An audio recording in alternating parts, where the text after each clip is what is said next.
দুর্বল বিচ্ছির উপরে দাঁড়িয়ে এত বড় বাজেট বাস্তবায়ন কখনো সম্ভব নয়। আগামীর বাংলাদেশ, নতুন বাংলাদেশ, তার আলোকে একটি সুন্দর অর্থনীতি, সমৃদ্ধ অর্থনীতি এবং দেশের অর্থনীতিকে শক্তিশালী বৃদ্ধির উপর দাঁড় করানোর জন্য একটি বাজেট পেশ করা হবে।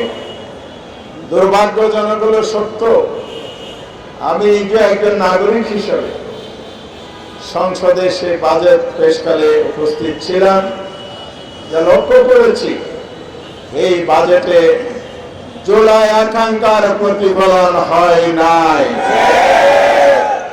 আগে যেভাবে দলীয় ইস্তেহার এবং এজেন্ডা বাস্তবায়ন আর দলীয় কর্মী লালন পালনের যে কর্মসূচি, বাজেট যে একটি অর্থনৈতিক পরিকল্পনা বাৎসরিক, তার চিত্র যেন অঙ্কন করা হয়েছে।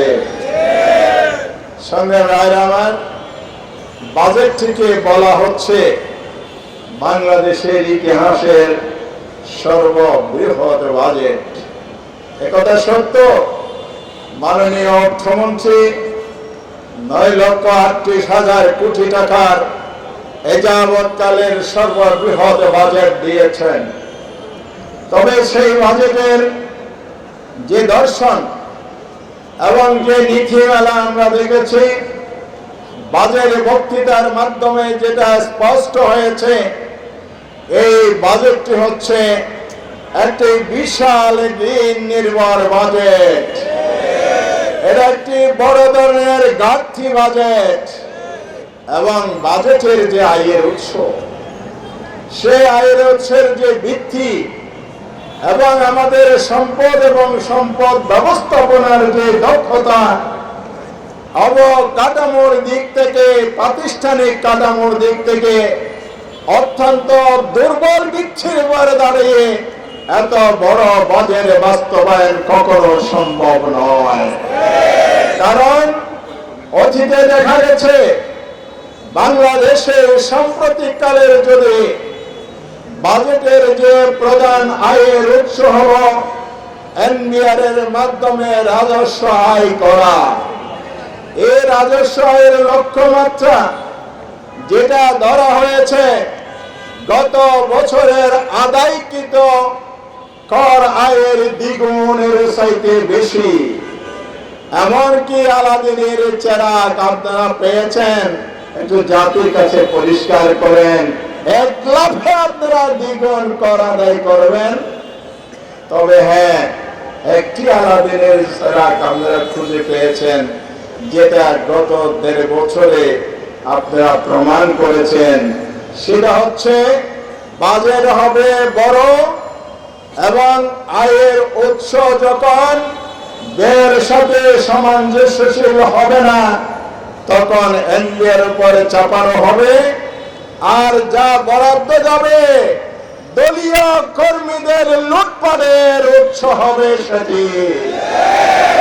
এটাই আপনারা প্রমাণ করেছেন। আর বাজেট বিশ্লেষণে যেটা দেখা যায়, এটা গরিব বান্ধব নয়, জনবান্ধব তো প্রশ্নেই ওঠে না। আমাদের ধনী লোকেরা এদেশে মন্ত্রী হয়েছেন, এটা জানেন নাকি? আমি বলি নাই। গতকাল যখন পার্লামেন্টে আলোচনা হয়, একজন মন্ত্রী খুব গর্বদম্ভের সাথে বললেন, আমি কোনো গরিব মানুষ নয়, আরেকজনের গাড়িতে চড়বো, আমার 4টি গাড়ির 4 জন ড্রাইভার আছে। আপনার এই আয়ের উৎস কোথায়? জাতির কাছে প্রকাশ করতে হবে। এরপরে বাজেট যারা দিয়েছেন, প্রণয়ন করেছেন, তারা যেহেতু ধনিক শ্রেণী, এই জন্য গরিব রক্ষা নয়, এটা হলো ধনী শ্রেণীর স্বার্থ রক্ষার বাজেট হয়েছে। গরিব মানুষ, মধ্যবিত্ত শ্রেণী প্রচন্ড চাপের মধ্যে পড়বে বাজেট যদি বাস্তবায়ন হয়। কারণ এই বাজেটে যে নির্ভরশীলতা নির্ভরশীলতা বাজেট তৈরি করা হয়েছে। আমাদের দেশের প্রতিটি মানুষের মাথাপিছু ঋণ হচ্ছে 1,05,000 টাকা। আজকে যে নবজাতক তার গায়ে ঋণ চাপানো হয়। আর এই বাজেট ঘাটতি বাজেট, ঋণ নির্ভর বাজেট যখন হবে, দুই জায়গায় এটার প্রভাব পড়বে।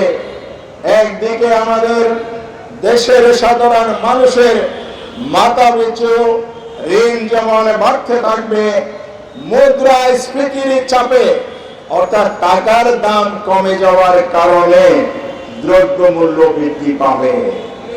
সেই সাথে জ্বালানি খাতে যে লুটপাট হয়েছে এবং তেলের দাম যে বৃদ্ধি হয়েছে, এর মধ্য দিয়ে আপনার একটি পরিবারে একটি সিলিন্ডার যদি গ্যাসের ব্যয় হয় 600 টাকা তাকে বাড়তি দিতে হবে। দুটি সিলিন্ডার ব্যয় হলে 1200 টাকা ব্যয় করতে হবে। ঘর থেকে বের হলে গাড়ি ভাড়া তাকে বাড়তি গুনতে হবে।